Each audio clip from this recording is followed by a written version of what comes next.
প্রতিবারের মতো দেরি না করে আজকের গল্প শুরু করা যাক। এটা আমার নিজের অভিজ্ঞতা। মানুষ বলে ভয় নাকি চোখের ভুল, কিন্তু সত্যিটা হলো অনেক সময় আমাদের মন চোখের আগেই সত্যকে চিনে ফেলে। কিছু কিছু জায়গা এমন হয় যেখানে ভয়ের কোনো নির্দিষ্ট চেহারা থাকে না, থাকে শুধু একটা অনুভূতি যা মেরুদণ্ড বেয়ে শীতল স্রোতের মতো নেমে আসে। আমার বিশ্বাস, ভূত মানে মৃত মানুষ নয়, বরং সেই জায়গায় বন্দী থাকা অতীতের খুব জীবন্ত কিছু ছায়া, যেগুলো সময়ও মুছে ফেলতে পারে না। আর তাই আমার এই অভিজ্ঞতাটা একটু আলাদা। আমার নাম হেমন্ত ভোসলে। জালনার কাছাকাছি এক ছোট গ্রামে এক কৃষক পরিবারে আমার জন্ম। আমাদের এলাকায় খরা সবসময়ই এক অভিশাপ ছিল, আর তাই সংসারে টাকার টানাপোড়েন লেগেই থাকত। কিন্তু আমার বাবা কখনো হার মানেননি। তিনি ছিলেন খুব পরিশ্রমী, আর তার সেই পরিশ্রমের ফলেই আমি আমার পড়াশোনা শেষ করতে পেরেছিলাম। পড়াশোনা শেষ করে আমি জল সম্পদ দপ্তরে টেকনিক্যাল অ্যাসিস্ট্যান্ট পদে সরকারি চাকরি পাই। ছোটবেলা থেকেই বাঁধ, নদী আর জঙ্গলের কাজের প্রতি আমার খুব আগ্রহ ছিল, তাই এই চাকরিটা আমার কাছে স্বপ্নের মতো ছিল। সরকারি চাকরি হতেই বিয়ের কথা চলতে শুরু করল। সঙ্গীতা ঘোরপাড়ের সঙ্গে আমার বিয়ে ঠিক হলো। ওর পরিবার ছিল খুব ধর্মপরায়ণ, ঈশ্বরে গভীর বিশ্বাসী, আর সম্ভবত সেই কারণেই সঙ্গীতা ছিল শান্ত আর নিষ্পাপ। ওর চোখ, মুখ আর সরলতা প্রথম দেখাতেই আমার মন জয় করে নিয়েছিল, আর আমার বাবা মাও ওকে সঙ্গে সঙ্গেই পছন্দ করে ফেলেন। তারপর তাড়াতাড়ি আমাদের বিয়ে হয়ে যায়। খুব সাদামাটাভাবে বিয়েটা হয়েছিল, আর তারপর আমরা জালনাতেই সংসার পেতে সুখে থাকতে লাগলাম। কিন্তু সরকারি চাকরি মানেই তো বদলি। প্রায় ৪-৫ বছর পর আমার বদলি হয়, আর আমাকে পোস্টিং দেওয়া হয় এক ঘন জঙ্গলের মাঝে এক পুরনো বাঁধের কাছে। জায়গাটা বাড়ি থেকে অনেক দূরে ছিল, তাই আমাকে সেখানকার এক সরকারি কোয়ার্টারে উঠতে হয়। সেখানে যতগুলো বাড়ি ছিল সবই একে অন্যের থেকে একটু দূরে দূরে, কিন্তু আমাদের বাড়িটা ছিল একটু আলাদা।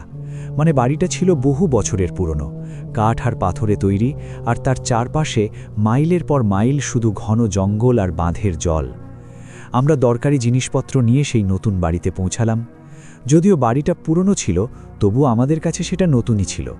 সেই পুরনো বাড়িতে আমাদের প্রথম দিন। আমরা তখনও জিনিসপত্র গোছাচ্ছিলাম। হঠাৎ উপরের ঘর থেকে কিছু একটা টানার শব্দ শুনতে পেলাম।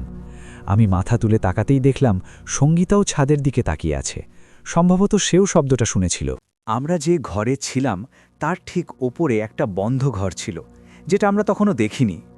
শব্দটা স্পষ্ট ছিল, যেন কেউ ভারী কাঠের কিছু মেঝের ওপর দিয়ে টেনে নিয়ে যাচ্ছে। আমি সঙ্গীতার চোখের দিকে তাকিয়ে তাকে আশ্বস্ত করার ভঙ্গিতে রান্নাঘরের দিকে এগোলাম। রান্নাঘরের ঠিক ওপরে ছিল সেই বন্ধ ঘরটা। সেখানে পৌঁছাতেই আবার সেই শব্দ, যেন কেউ ইচ্ছে করে এক কোণ থেকে আরেক কোণে কিছু টানছে। আমি সঙ্গীতাকে শুধু বললাম, তুমি দাঁড়াও, আমি দেখে আসছি, হয়তো ইঁদুর বা বিড়াল ঢোকে পড়েছে। কিন্তু কথা শেষ হওয়ার আগেই সব কিছু হঠাৎ শান্ত হয়ে গেল।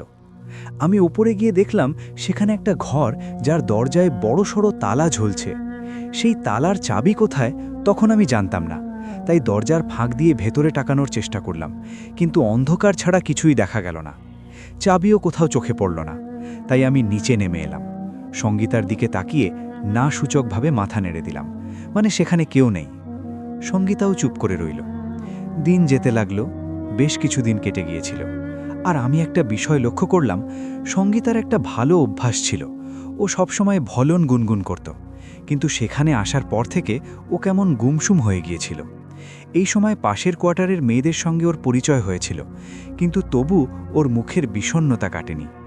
আমি যখনই ওকে দেখতাম, ও জানালার দিকে তাকিয়ে জঙ্গলের দিকটা একদৃষ্টে চেয়ে থাকত, মানে বাঁধের সেই অংশের দিকেই ওর দৃষ্টি আটকে থাকত। ডাক দিলে হঠাৎ যেন সম্বিত ফিরে পেত।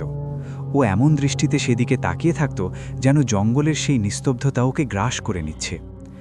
আমার কাজের ধরনও এমন ছিল যে কাজের জন্য আমাকে প্রায় গভীর রাত পর্যন্ত সাইটে থাকতে হতো, কখনো রাত 1টা, কখনো 3টে। তখন কাজও খুব বেশি ছিল, আর বর্ষার আগে বাঁধের ফাটল পরীক্ষা করা আমার জন্য ভীষণ জরুরি ছিল। এক রাতে, প্রতিদিনের মতো সেদিনও আমার বাড়ি ফিরতে দেরি হয়ে গিয়েছিল। নিজের চাবি দিয়ে দরজা খুলে আমি ঘরের ভেতরে ঢুকলাম। আমি জানতাম আমার মেয়ে আর সঙ্গীতা ঘুমিয়ে থাকে, তাই আমি কাউকে ডাকিনি। চুপচাপ হাত মুখ ধুয়ে ঘরের দিকে গেলাম। ধীরে দরজা খুলে ভেতরে উকি দিলাম। দেখলাম বাচ্চাটা ঘুমাচ্ছে, আর সঙ্গীতা আধখোলা চোখে আমাকে ভীত দৃষ্টিতে তাকিয়ে দেখছে। আমার মনে হলো হঠাৎ আমার আশা বা এই জায়গার নির্জনতার কারণেই হয়তো ওর এমন লাগছে। আমি একটু ভেতরে যেতেই ও হঠাৎ চমকে উঠে বসে পড়ল। সেই মুহূর্তে ওর শ্বাস-প্রশ্বাস খুব দ্রুত চলছিল। আমি ধীরে গলায় বললাম, আমি হেমন্ত। আর আমি সঙ্গে সঙ্গে তার কাছে চলে গেলাম। তারপর সে নিজেকে শান্ত করল। তখন আমি তাকে জিজ্ঞেস করলাম, কি হয়েছে? আজ এত ভয় পেয়েছ কেন? সে না সূচক মাথা নেড়ে বলল, আমার মনে হয়েছিল ঘরে কোনো চোর ঢুকে পড়েছে। আমি তার মাথায় হাত বুলিয়ে দিলাম। পাগলি, আমি তো সবসময় এই সময়ই আসি। ঠিক আছে, তুমি ঘুমিয়ে পড়ো। আর সে কিছু না বলেই ঘুমিয়ে পড়ল। কিন্তু পরের সপ্তাহে আরেকটি ঘটনা আমাকে ভাবতে বাধ্য করল। সেদিন আমি তাড়াতাড়ি বাড়ি ফিরে এসেছিলাম। তখন রাত মাত্র 9টা। আমি সাইকেল রেখে উঠোনে ঢুকলাম। হলুদ বাল্বের মৃদু আলোয় দেখলাম সঙ্গীতা সাক্ষীকে নিয়ে উঠোনে বসে আছে, আর তার মুখ ভয়ে ফ্যাকাশে হয়ে গেছে। আমি সাক্ষীকে কোলে তুলে নিয়ে সঙ্গীতাকে জিজ্ঞেস করলাম, কি হয়েছে সঙ্গীতা? তুমি এমন করে বাইরে কেন বসে আছো? অন্তত সাক্ষীকে ভেতরে শুইয়ে দিতে পারতে। সঙ্গীতা কাপা গলায় উত্তর দিল, হেমন্ত, দুপুর থেকে ছাদের উপর কেউ যেন হাঁটছে। বারবার শব্দ আসছিল, তারপর হঠাৎ থেমে যাচ্ছিল। প্রথমে মনে হয়েছিল ওই বন্ধ ঘরটায় কেউ আছে, কিন্তু উপরে যাওয়ার সাহস আমার হয়নি। তারপর সন্ধ্যায় আমি উঠোনে রোদে শুকোতে দেওয়া কাপড় নামাচ্ছিলাম, তখন আমার নজর ছাদের দিকে যায়। সেখানে ছাদের উপর কারোর ছায়া দেখলাম, আর আমি খুব ভয় পেয়ে গেলাম। আমি আর ভেতরে থাকতে পারিনি, তাই সাক্ষীকে নিয়ে বাইরে চলে এসেছি। হেমন্ত, হেমন্ত, আমাদের বাড়িতে কেউ আছে। আমার খুব ভয় লাগছে হেমন্ত। সঙ্গীতা খুব বেশি ভয় পেয়েছিল, তবু তাকে সাহস দেওয়ার জন্য আমি হাসতে হাসতে বললাম, হারে পাগলি, ভেতরে গিয়ে লাইট জ্বালালেই তো হতো। লাইট জ্বললেই ভয় নিজে থেকেই পালায়। সঙ্গীতা তখন গভীর নিঃশ্বাস নিয়ে বলল, আমি লাইট জ্বালিয়েছিলাম, কিন্তু আমি যেই লাইট জ্বালাতাম তখনই ওই শব্দ বন্ধ হয়ে যেত। আবার কিছুক্ষণ পর লাইট নিজে থেকেই নিভে যেত, আর আবার সেই শব্দ শুরু হতো। মনে হয় যেন ছাদের উপর কেউ পাগলের মতো নাচছে। আমি তার সব কথা মন দিয়ে শুনলাম। তারপর চোখের ইশারায় তাকে বুঝিয়ে দিলাম যে আমি দেখে আসছি। আমি নিজেই ভেতরে গিয়ে ঘরের কোণা কানাচে সব তন্ন করে খুঁজে দেখলাম, কিন্তু কোথাও কিছুই অদ্ভুত লাগল না। সব জানালা, দরজা, খাট, আলমারি সব দেখলাম, তবু কিছুই পেলাম না। তারপর আমি ওদের ভেতরে নিয়ে এলাম আর দরজা বন্ধ করে দিলাম। সঙ্গীতার মেয়েকে আবার বুঝিয়ে বললাম, আর খাওয়ার সময় ওদের হাসানোর চেষ্টা করলাম। হয়তো সেই কথাবার্তায় কিছুক্ষণের জন্য ওরা সব ভুলে গিয়েছিল, কিন্তু সেই মুহূর্তে আমার মনে একটা ভাবনা এলো, আজ যদি আমি তাকে ওই বন্ধ ঘরটায় নিয়ে গিয়ে দেখিয়ে দিই যে সেখানে কিছুই নেই, তাহলে হয়তো তার ভয়টা চিরদিনের মতো শেষ হয়ে যাবে। খাওয়া দাওয়ার পর আমি মিয়াকে শুইয়ে দিলাম আর সঙ্গীতাকে জোর করে নিয়ে ওপরে যেতে লাগলাম। আমার হাতে তখন পিতলের একটা পুরনো চাবি ছিল, যেটা পরে পরিষ্কার করতে গিয়ে পেয়েছিলাম। যতই আমরা সিঁড়ি বেয়ে উঠছিলাম, ততই মনে হচ্ছিল ঘরের বাতাস ভারী হয়ে যাচ্ছে। বাতাসে একটা অদ্ভুত গন্ধ ভাসছিল, যেন বহু বছরের পুরনো শুকনো ফুলের গন্ধ।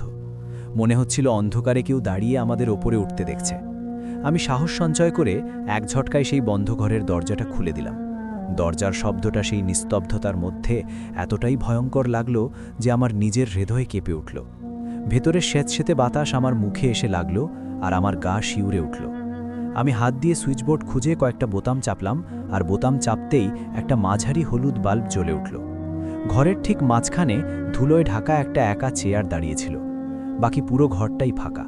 তবু ফাঁকা শব্দটা সেখানে ঠিক মানাচ্ছিল না, কারণ সেখানে কারো উপস্থিতির একটা অদ্ভুত অনুভূতি ছিল।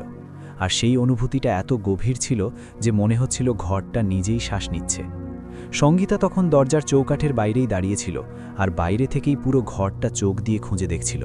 ঠিক তখনই আমার কানে দেওয়ালের ভেতর থেকে খুবই মৃদু একটা ফিসফিসানি এলো, যেন অনেক দূর থেকে কেউ আমার নাম ডাকছে। সঙ্গীতার হয়তো কিছুই শোনা যাচ্ছিল না, সে পাথরের মূর্তির মতো সেই চেয়ারটার দিকে তাকিয়েছিল। হঠাৎ ঘরের ওপর দিক থেকে কোনো একটা জিনিস সোজা চেয়ারের ওপর পড়ল, আর সঙ্গে সঙ্গে লাফিয়ে কোথাও চলে গেল। এক মুহূর্তের জন্য ভয়ে আমার শরীর কেঁপে উঠল। সঙ্গীতাও পিছিয়ে গেল। আমিও নিজেকে সামলে পিছিয়ে এসে চারদিকে তাকাতে লাগলাম। ভারী কিছু পড়ারে চেয়ারটা সামনে পিছনে দুলে কড়মড় শব্দ করতে লাগল। ঠিক তখনই ঘরের এক অন্ধকার কোণে একটু নড়াচড়া হলো। আমি তাকিয়ে দেখলাম একটা বড় মোটা ইঁদুর এক কোণ থেকে লাফিয়ে আরেক কোণে চলে গেছে। আমি নিজেকে শান্ত রাখলাম, বাইরে গিয়ে দরজা বন্ধ করে দিলাম। সব করার পর আমি সঙ্গীতার দিকে ফিরে মুচকি হেসে বললাম, দেখলে, সেখানে কিছুই নেই, সবই তোমার ভুল ধারণা। ভেতরে শুধু ছোট ছোট কুৎসিত ইঁদুর আছে, এই শব্দগুলো ওদেরই। তারপর আমরা নিচে নামতে লাগলাম। কিন্তু নিচে নামার সময় আমার কানে আবার সেই একই শব্দ এলো। ওপরে বন্ধ ঘরে সেই চেয়ার নড়ার শব্দ, আর সেই আওয়াজ তখনও আসছিল। আমি সঙ্গীতাকে বুঝেছিলাম ঠিকই, কিন্তু সেই রাতে আমি নিজে ঘুমোতে পারিনি। কারণ সেখানে কিছু না দেখলেও কিছু একটা আমি অবশ্যই অনুভব করেছিলাম। কেউ না থাকা সত্ত্বেও কারো থাকার অনুভূতি। বিছানায় শুয়ে আমি হনুমান চালিসা পাঠ করলাম। পুরো রাত জুড়ে আমার কানে ওপরে ঘর থেকে কারো ধীরে ধীরে হাঁটার শব্দ আসতেই থাকল। সকালে আলো ফুটলে আমি ভাবলাম হয়তো আমিই বেশি ভাবছি। সব কথা মন থেকে ঝেড়ে ফেললাম। তারপর গিয়ে কোথাও আমার ঘুম এলো। ওই ঘরটা দেখতে খালি হলেও তার ভেতরে একটা অদ্ভুত ব্যাপার ছিল, যা আমাকে ভেতরে ভেতরে ভীষণ ভয় পাইয়ে দিচ্ছিল। ঘরটা খালি মনে হচ্ছিল ঠিকই, কিন্তু আসলে সেটা খালি ছিল না। পরের ২-৩ দিন আমার কাজে মন বসেনি। সেই বাড়িতে ঢুকলেই আমি নিজেকে অস্বস্তিতে ভরা অনুভব করতাম। আর দেরি না করে আমি বাড়ি বদলানোর জন্য অফিসে আবেদন করেছিলাম। কিন্তু সরকারি কাজ তো নিজের গতিতেই চলে। আমার আবেদনটা ঠান্ডা ঘরে তুলে রাখা হলো। এভাবেই আরও কিছুদিন কেটে গেল। এক রাতে সাইট থেকে ফেরার সময় জঙ্গলের রাস্তা দিয়ে আসতে গিয়ে আমার এক অদ্ভুত অভিজ্ঞতা হলো।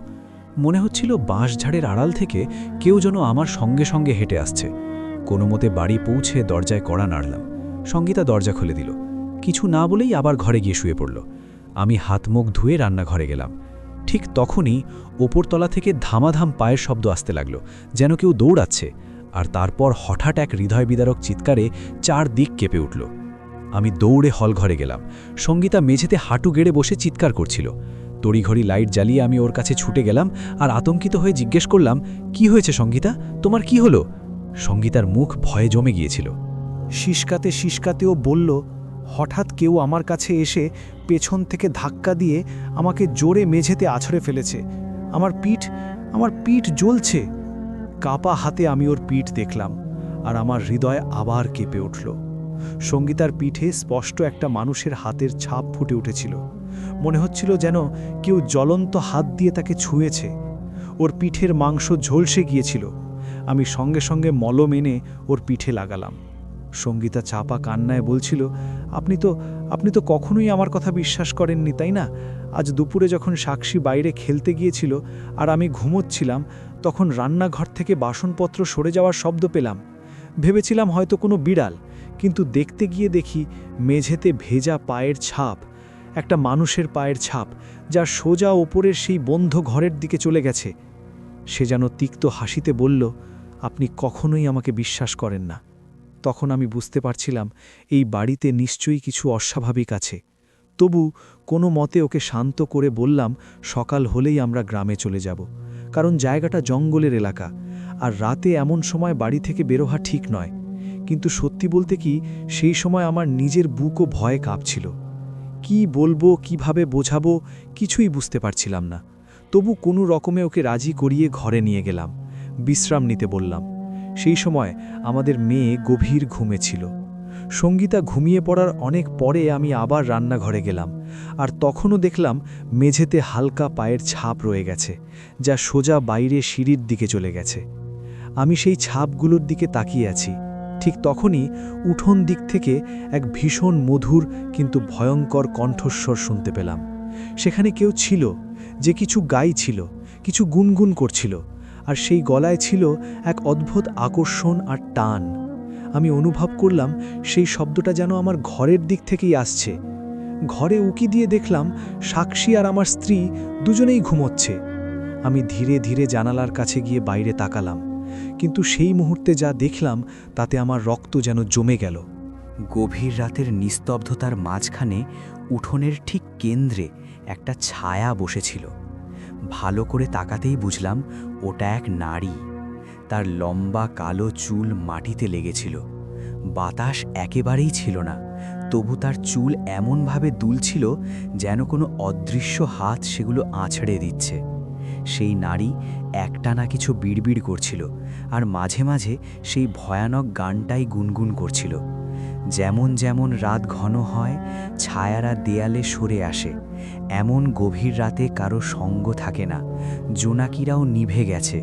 আর এখন আমি ভীষণ ভয় পাচ্ছি। সে যে গান গাইছিল, তার অর্থ এটাই। তার কণ্ঠের যন্ত্রণা আমি নিজের ভেতরে অনুভব করছিলাম। চাইলেও আমি তার দিক থেকে চোখ সরাতে পারছিলাম না। আমি এমনভাবে দাঁড়িয়েছিলাম যেন সেই কণ্ঠ আমাকে পাথর করে বেঁধে ফেলেছে। আমি ওর দিকেই তাকিয়েছিলাম। হঠাৎ সে ধীরে ধীরে তার গলা আমার জানালার দিকে ঘুরালো। আর ঠিক যখনই সে আমার দিকে মুখ ফেরালো, আমার আত্মা কেঁপে উঠল। তার চোখের জায়গায় ছিল মাংসের গভীর দুটো গর্ত, যার ভেতর থেকে বেরোচ্ছিল এক অদ্ভুত ঠান্ডা ঝিলিক। প্রথমে সে একদম স্থির হয়ে দাঁড়িয়ে থাকল, কোনো ভাবভঙ্গি ছাড়াই আমাকে একদৃষ্টে তাকিয়ে রইল, যেন আমার আত্মার ভেতর উকি দিচ্ছে। তারপর হঠাৎ তার মুখে এক লম্বা হাসি ছড়িয়ে পড়ল। তার ঠোঁট টেনে কানের কাছ পর্যন্ত চলে গেল, যেন মুখের মাংস ফেটে যাচ্ছে। আর পরের মুহূর্তেই সে হঠাৎ দৌড়াতে শুরু করল। সে সাধারণ মানুষের মতো দৌড়াচ্ছিল না, তার গতি ছিল অস্বাভাবিক। আমি দেখলাম সে আমার চোখের সামনে থেকেই অদৃশ্য হয়ে বাড়ির পেছনের দিকে চলে গেল। আমার মনে হলো সে চলে গেছে, কিন্তু মাত্র 1 সেকেন্ডের মধ্যেই সে পুরো বাড়ি ঘুরে আবার ঠিক সেই জানালার সামনেই এসে দাঁড়ালো। এবার তাকে দেখেই আমার সারা শরীর বেয়ে একটা শিরশিরে স্রোত নেমে এলো। আমার গায়ের লোম খাড়া হয়ে গেল। কিন্তু সে থামল না, বরং এবার সে বাড়ির চারদিকে চক্কর দিতে শুরু করল। পাগলের মতো সে বাড়ির আশপাশে ঘুরে বেড়াচ্ছিল। 1 চক্কর, 2 চক্কর, 3 চক্কর। প্রতিবার যখনই সে জানালার সামনে দিয়ে যেত, তার সেই ভয়ঙ্কর হাসি, সেই অদ্ভুত শব্দ আমার কানে এসে লাগত। আর প্রতিটা চক্করের সঙ্গে সঙ্গে সেই হাসি আরও বেশি তীক্ষ্ণ আর আরও বেশি উঁচু হয়ে উঠছিল। হঠাৎ করেই আমি যেন সম্বিত ফিরে পেলাম। আমার শরীর ঘামে ভিজে গিয়েছিল, হাত পা কাঁপছিল, অথচ নিজেই খেয়াল করিনি কখন থেকে। আমি ঝট করে পর্দাটা টেনে দিলাম, যেন তাকে আর দেখতে না পাই। ভারসাম্য হারিয়ে আমি পিছিয়ে গিয়ে হোঁচট খেয়ে বিছানার উপর পড়ে গেলাম। সেই মুহূর্তে আমার পুরো শরীর শুকনো পাতার মতো কাঁপছিল। অন্ধকার ঘরে চোখ বন্ধ করে মনে মনে আমি হনুমান চালিসা পাঠ শুরু করলাম। আমার গলা কাঁপছিল। জয় হনুমান জ্ঞান গুণ সাগর, জয় কপীশ তিহু লোক উজাগর। কিন্তু যতই আমার প্রার্থনার গতি আর তীব্রতা বাড়তে লাগলো, ততই মনে হচ্ছিল সব শান্ত হবে। কিন্তু বাস্তবে হলো ঠিক তার উল্টো। ঘরের ভেতরের চাপ, আতঙ্ক আরও ভারী হয়ে উঠল। বন্ধ জানালার বাইরে ঘুরতে থাকা সেই নারীর হাসি হঠাৎ থেমে গেল। গোটা বাড়ির ভেতর এক মরণ নিশ্চুপ নিস্তব্ধতা নেমে এলো। কিন্তু সেই নীরবতা মোটেই স্বস্তির ছিল না। সঙ্গীতা আর সাক্ষী দুজনেই গভীর ঘুমে ছিল, যেন সেখানে কি ঘটছে তারা কিছুই জানে না। কিন্তু সেই সময় আমি ঘরের দেওয়ালে কালো কালো ছায়া সরে যেতে দেখলাম।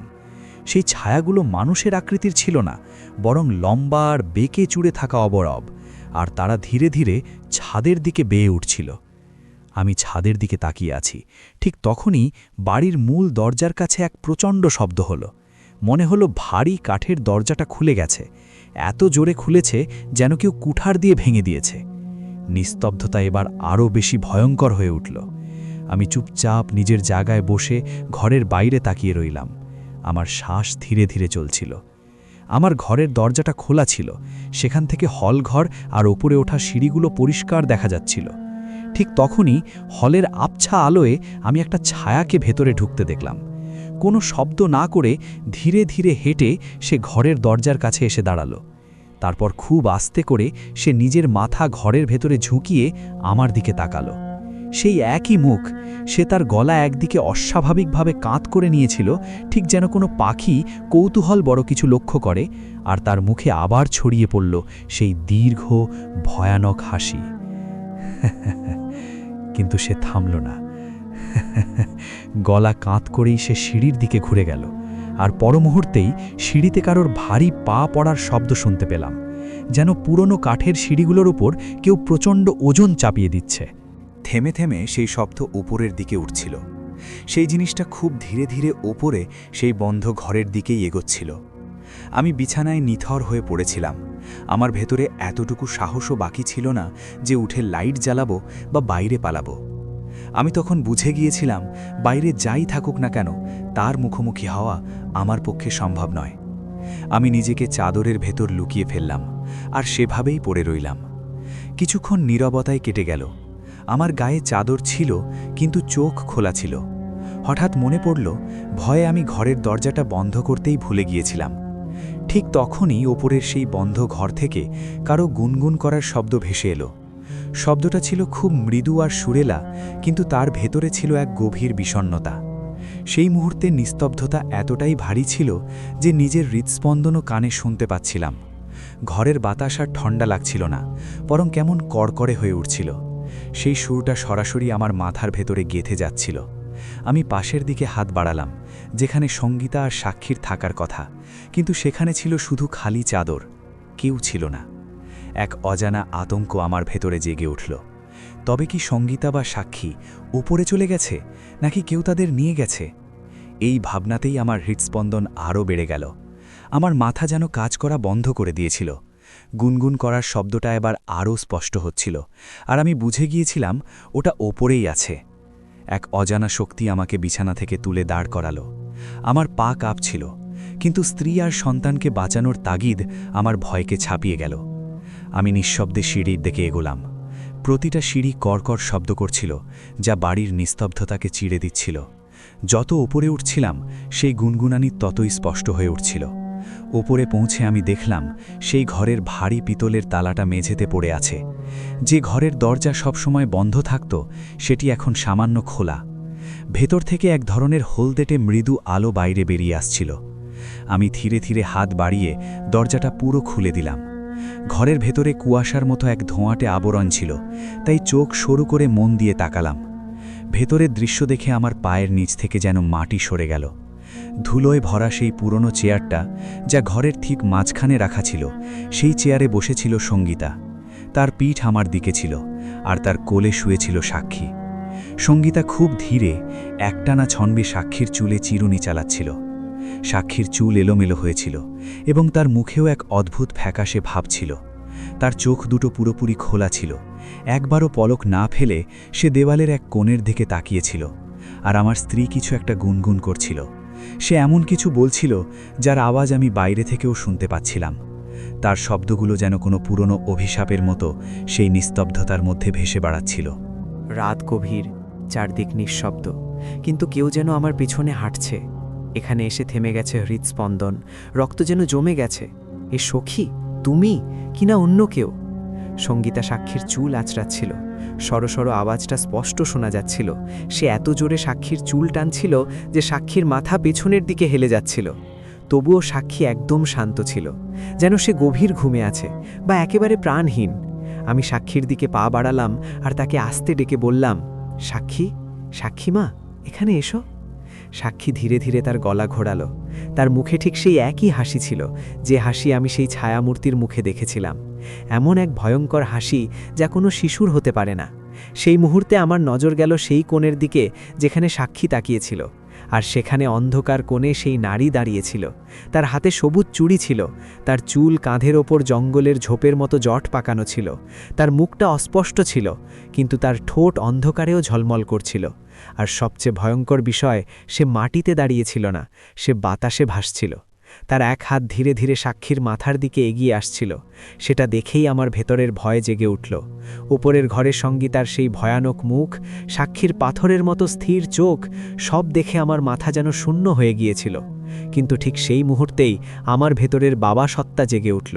আমি বুঝে গিয়েছিলাম, এখনই যদি আমি না পালাই, এখনই যদি কিছু না করি, তাহলে হয়তো আমরা এখান থেকে আর কখনো বেরোতে পারবো না।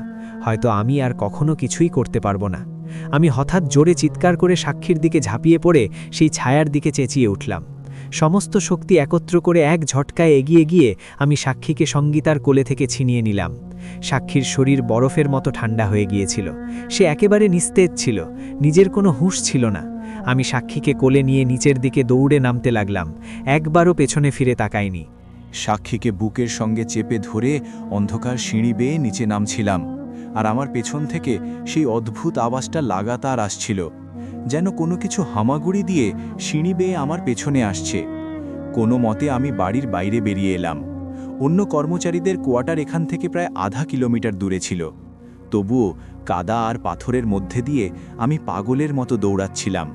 আমার পেছনে জঙ্গলের ঝোপঝাড়ের ভেতর থেকে সেই একই ঘষ্টানোর আওয়াজ আসছিল, যেন কোনো ছায়া গাছের ফাঁক দিয়ে আমাকে তাড়া করছে। জঙ্গলের সেই নিস্তব্ধতা তখন প্রাণঘাতী মনে হচ্ছিল, কিন্তু তখন আর কোনো কিছুর তোয়াক্কা করার সময় ছিল না। আমাকে শুধু আমার পরিবারকে বাঁচাতে হতো। দৌড়াতে দৌড়াতে আমি হাঁপিয়ে উঠছিলাম, আমার পা আর সাড়া দিচ্ছিল না, কিন্তু সাক্ষীর ঠান্ডা হয়ে আসা শরীর আমাকে থামতে দিচ্ছিল না। শেষ পর্যন্ত সামনে আমি একটা ঝাপসা আলো দেখতে পেলাম। সেটা ছিল বিদ্যুতের খুঁটির হলুদ বাল্ব। আমি টলটলে করে কর্মচারী কলোনির প্রথম বাড়িটার দরজায় জোরে জোরে ধাক্কা দিতে লাগলাম, আর বাইরে দাঁড়িয়ে চিৎকার করে বলতে লাগলাম, বাঁচাও, কেউ আছে, কেউ আছে, আমি হেমন্ত, দরজা খোলো, দরজা খোলো, আমার মেয়েকে বাঁচাও। ভেতরে লাইট জ্বলে উঠল।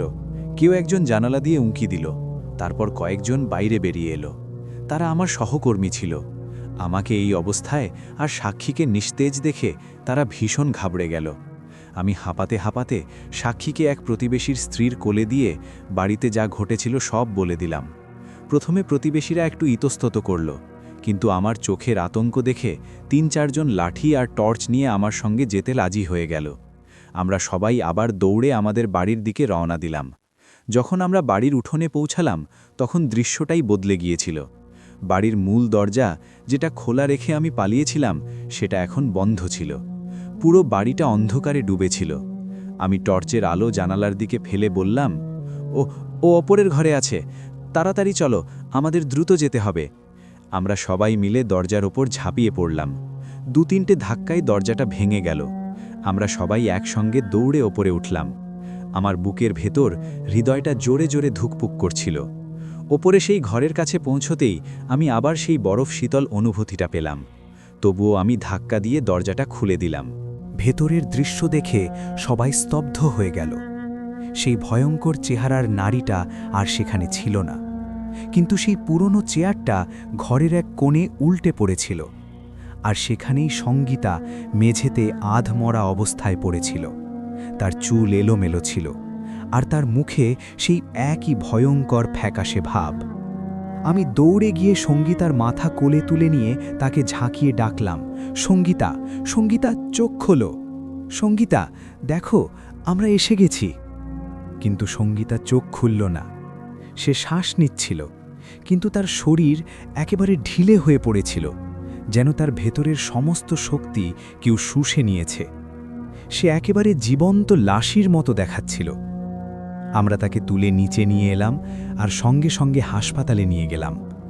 ডাক্তাররা তাকে কয়েক সপ্তাহ ধরে পর্যবেক্ষণে রাখলেন। তারা বললেন তার উপর ভয়ঙ্কর গভীর মানসিক আঘাত পড়েছে। সে শারীরিকভাবে সুস্থ ছিল, কিন্তু কথা বলতে পারছিল না।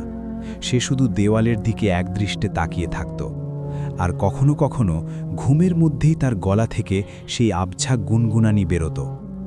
সেই রাতের পর আমি আর একবারও ওই বাড়িতে পা রাখিনি। ঘটনার পরপরই আমি নিজে ট্রান্সফার করিয়ে নিই এবং পরিবারকে নিয়ে আবার নিজের গ্রামে ফিরে আসি। কিন্তু আমার মনে সবসময় একটা প্রশ্ন কাঁটার মতো বিঁধে থাকত, ওই নারীটি আসলে কে ছিল? গ্রামে ফেরার কয়েক মাস পরে কাজের সূত্রে জলসম্পদ দপ্তরের এক পুরনো অবসরপ্রাপ্ত ক্লার্ক দেশমুখ কাকার সঙ্গে আমার দেখা হয়। কথাবার্তার সময় জানতে পারি তিনি প্রায় ৩০ বছর আগে ওই একই এলাকায় কাজ করেছিলেন। আমি যখন তাকে ওই বাড়ি আর সেই নারীর কথা বললাম, তখন তার মুখের রং একেবারে ফ্যাকাশে হয়ে গেল। গভীর নিঃশ্বাস ফেলে তিনি বললেন, হেমন্ত, ওই কোয়ার্টারের একটা খুব পুরনো আর খুবই দুঃখজনক ইতিহাস আছে। ৮০-র দশকে যখন বাঁধের কাজ সবে শুরু হয়েছিল, তখন এক নালা পরিদর্শক তার স্ত্রী আর ছোট মেয়েকে নিয়ে সেখানে থাকতে এসেছিলেন। যেদিন তারা এসেছিলেন সেদিন রাতেই প্রবল বৃষ্টি হচ্ছিল। সেই ভয়াবহ বৃষ্টির তোড়ে পাশের যে নালাটা তৈরি হয়েছিল সেটি ভেঙে যায় এবং পুরো এলাকা বন্যার কবলে পড়ে। ওই নারীর স্বামী সাইটে আটকে পড়েন এবং সেখানেই তার মৃত্যু হয়। তার স্ত্রী আর মেয়েটি ওপরের সেই ঘরে আটকে পড়ে। চারদিক জল দিয়ে ভরে গিয়েছিল, তাই তারা আর বেরোতে পারেনি।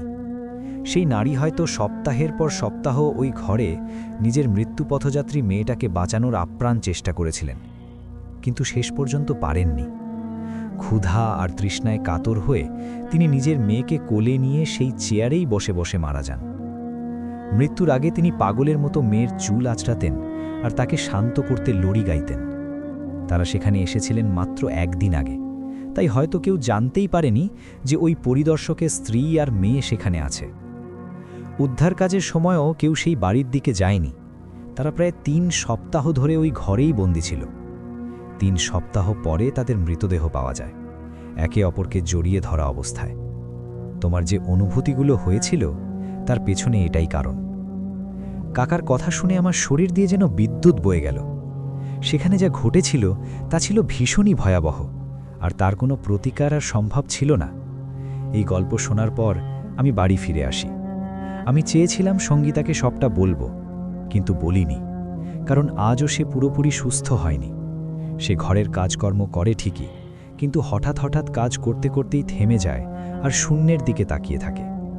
আমি সেই বাড়ি ছেড়ে এসেছি, সেই জায়গা ছেড়ে এসেছি, কিন্তু তবুও আজও মাঝরাতে কখনো ঘুম ভেঙে গেলে দেখি সঙ্গীতা জানালার পাশে দাঁড়িয়ে বাইরে তাকিয়ে আছে। আমি জিজ্ঞেস করি, কি হয়েছে, বাইরে কি দেখছ? সে কোনো উত্তর দেয় না। তবে মনে হয় যেন সে সেই বাড়িতে দমবন্ধ হয়ে মারা যাওয়া এক অনকথিত গল্পকে নিজের চোখ দিয়ে বলতে চাইছে। আমি আর সেদিকে বেশি মন দিই না, কারণ আমি তাকে আর হারাতে চাই না। এসব ঘটনার মধ্যে দিয়ে আমি একটা জিনিস শিখেছি, কিছু দরজা বন্ধ থাকার জন্যই তৈরি হয়, আর কিছু স্মৃতি ছায়ার মতো চিরকালের জন্য সেই দেওয়ালের মধ্যেই বন্দী হয়ে থাকে। তো বন্ধুরা, এই ছিল আজকের আমার নিজের অভিজ্ঞতার গল্প। গল্পটা আপনাদের কেমন লাগলো কমেন্ট করে জানাবেন, আর ভালো লেগে থাকলে ভিডিওটা হাইপ করতে ভুলবেন না। আজকের মতো এখানেই শেষ। আবার দেখা হবে পরের এপিসোডে আরও এক ভয়ের গল্প নিয়ে। ততক্ষণ পর্যন্ত ধন্যবাদ আর শুভরাত্রি। রাত গভীর, চারদিক নীরব, কিন্তু মনে হয় কেউ যেন আমার পেছনে হাঁটছে। এখানেই থেমে গেছে হৃৎস্পন্দন, জমে গেছে রক্ত। এমনকি তুমি, বন্ধু, নাকি কেউ অন্য কেউ?